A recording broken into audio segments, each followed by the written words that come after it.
The Orator by Anton Chekhov. One fine morning, the collegiate assessor, Kirill Ivanovich Babylonov, who had died of the two afflictions so widely spread in our country, a bad wife and alcoholism, was being buried. As the funeral procession set off from the church to the cemetery, one of the deceased colleagues, called Poplavsky, got into a cab and galloped off to find a friend, one Grigory Petrovich Zapoikin, a man who, though still young, had acquired considerable popularity. Zapoikin, as many of my readers are aware, possesses a rare talent for impromptu speechifying at weddings, jubilees, and funerals. He can speak whenever he likes, in his sleep, on an empty stomach, dead drunk, or in a high fever. His words flow smoothly and evenly, like water out of a pipe, and in abundance. There are far more moving words in his oratorical dictionary than there are beetles in any restaurant. He always speaks eloquently and at great length, so much so that on some occasions, particularly at merchants' weddings, they have to resort to assistance from the police to stop him. "I have come for you, old man," began Poplavsky, finding him at home. "Put on your hat and coat this minute and come along. One of our fellows is dead. We are just sending him off to the other world, so you must do a bit of palavering by way of farewell to him. You are our only hope. If it had been one of the smaller fry, it would not have been worth troubling you, but you see, it's the secretary, a pillar of the office in a sense. It's awkward for such a whopper to be buried without a speech." "Oh, the secretary," yawned Zapoikin. "You mean the drunken one?" "Yes. There will be pancakes, a lunch. You'll get your cab fare. Come along, dear chap. You spout out some rigmarole, like a regular Cicero, at the grave, and what gratitude you will earn." Zapoikin readily agreed. He ruffled up his hair, cast a shade of melancholy over his face, and went out into the street with Poplavsky. "I know your secretary," he said as he got into the cab. "A cunning rogue and a beast, the kingdom of heaven be his, such as you don't often come across. Come, Grisha, it is not the thing to abuse the dead." "Of course not. Aut mortuis nihil bene. But still, he was a rascal." The friends overtook the funeral procession and joined it.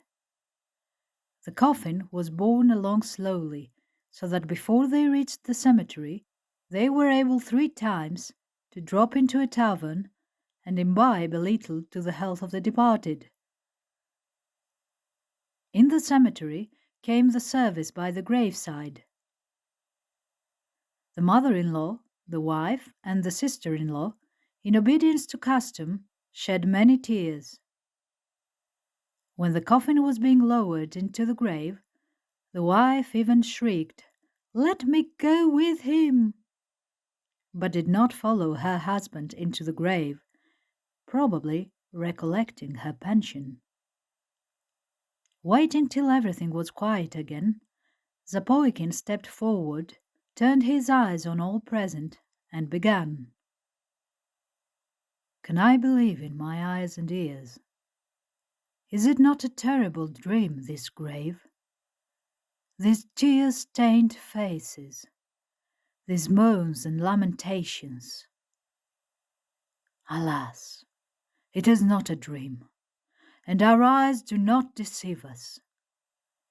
He, whom we have only so lately seen, so full of courage, so youthfully fresh and pure, who so lately before our eyes, like an unwearying bee, bore his honey to the common hive of the welfare of the state, he is turned now to dust, to inanimate mirage.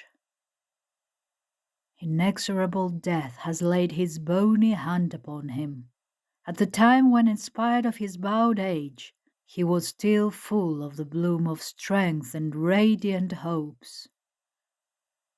An irremediable loss. Who will fill his place for us?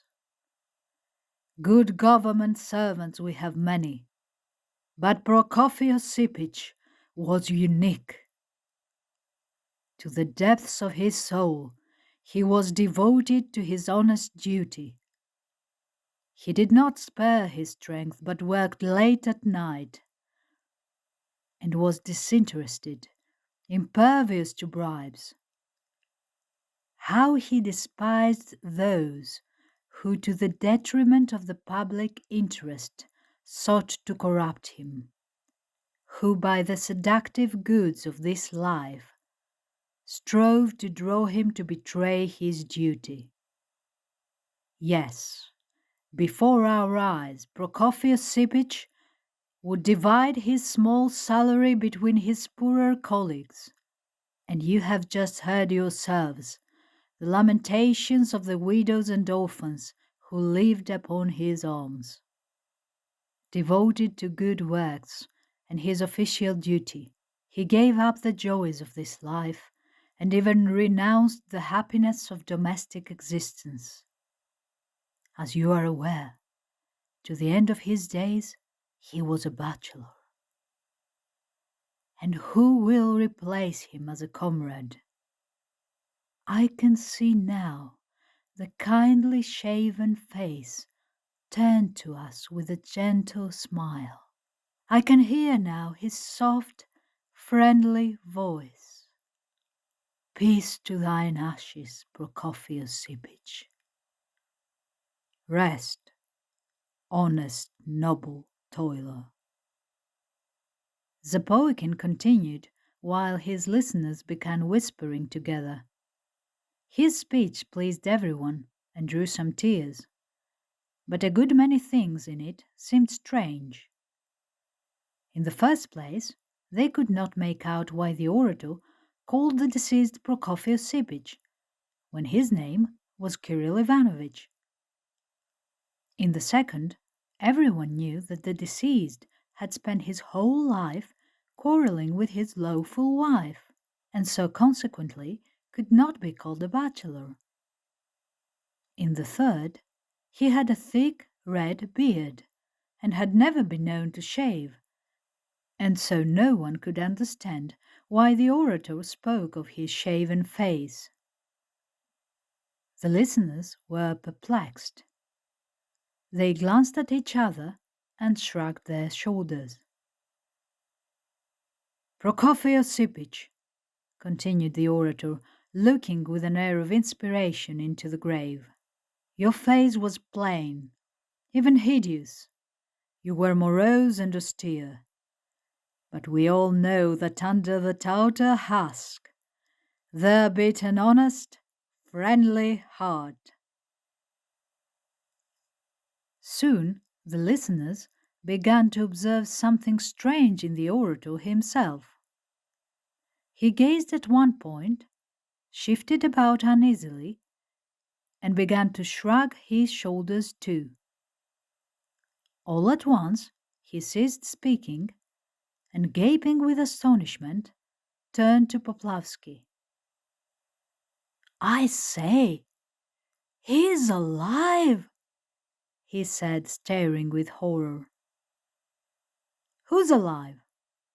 Why, Prokofy Osipych. There he stands by that tombstone. He never died. It's Kirill Ivanovitch who's dead. But you told me yourself your secretary was dead. Kirill Ivanovitch was our secretary. You've muddled it, you queer fish. Prokofy Osipich was our secretary before, that's true, but 2 years ago he was transferred to the second division as a head clerk. How the devil is one to tell? Why are you stopping? Go on, it's awkward. Zapoikin turned to the grave and, with the same eloquence, continued his interrupted speech. Prokofy Osipich, an old clerk with a clean-shaven face, was in fact standing by a tombstone. He looked at the orator and frowned angrily. "Well, you have put your foot into it, haven't you?" laughed his fellow clerks as they returned from the funeral with Zapoikin. "Burying a man alive." "It's unpleasant, young man," grumbled Prokofy Osipich. "Your speech may be all right for a dead man, but in reference to a living one, it is nothing but sarcasm. Upon my soul, what have you been saying? Disinterested, incorruptible, won't take bribes. Such things can only be said of the living in sarcasm. And no one asked you, sir, to expatiate on my face. Plain, hideous, so be it. But why exhibit my countenance in that public way? It's insulting."